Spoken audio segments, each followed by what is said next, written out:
नमस्कार सगळ्यांना.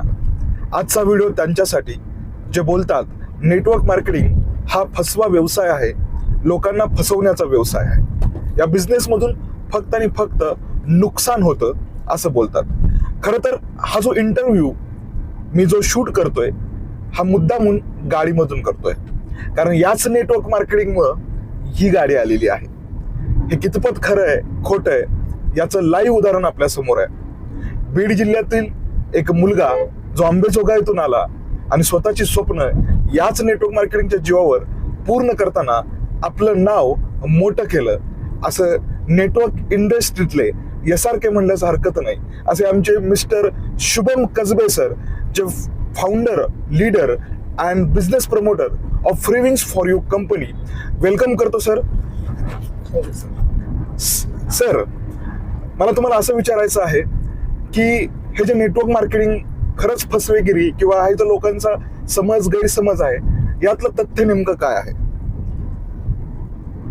खूप छान प्रश्न विचारला सौरभ सर तुम्ही.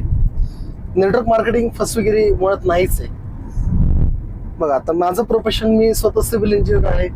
माझ्या प्रोफेशनचा आणि आता निवडलेल्या क्षेत्राचा अर्थात काहीच संबंध नाही. तरी सुद्धा मी इंजिनियर असून सुद्धा आज गेली 2012 पासून 12-13 तुम्ही पाहू शकता किती वर्ष झाले मी फक्त आणि फक्त नेटवर्क मार्केटिंग हा व्यवसायच करतोय. माझा प्रायमरी इन्कम सोर्स म्हणूनच डायरेक्ट सेलिंगच आहे.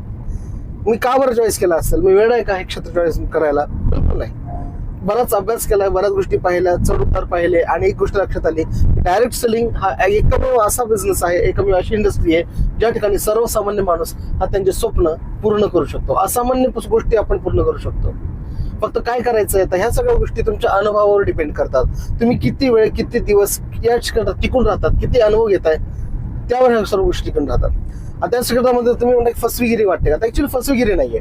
बघा, आता काय म्हणतात, सरळ बोलायचं झालं तर जसं आपण मार्केटमध्ये एखादा वस्तू आणून जातो, किराणा दुकानात गेलो, 10 रुपये दिले, 10 रुपयाची आपण वस्तू एखादी विकत घेतली, तर आपली तिथं फसवणूक झाली का? नाही. त्या दुकानदाराने आपण फसवलं का? नाही फसवलं.